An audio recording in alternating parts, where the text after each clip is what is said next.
College रोडवरील अतिक्रमणावर प्रशासनाची कारवाई, हातगाड्या हटवून साहित्य आडगाव येथे जमा। उपायुक्त आशा गायकवाड यांच्या आदेशानुसार तसेच विभागीय अधिकारी चंदन घुगे यांच्या मार्गदर्शनाखाली कॉलेज रोडवरील विजय दाबेली परिसरात अतिक्रमणावर डिसेसिव्ह कारवाई करण्यात आली। या कारवाई दरम्यान सार्वजनिक जागेवर अतिक्रमण केलेल्या हातगाड्या हटवण्यात आल्या असून संबंधित साहित्य आडगाव येथे जमा करण्यात आलं आहे।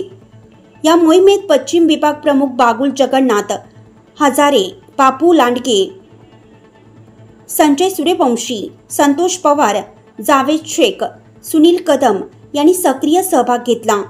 अतिक्रमणाविरोधी ही कारवाई नागरिकांच्या सुरक्षिततेसाठी व सार्वजनिक सुव्यवस्थेसाठी करण्यात आली असल्याची माहिती प्रशासनाकडून देण्यात आली आहे। नाशिक लक्ष न्यूज ब्युरो रिपोर्ट, नाशिक।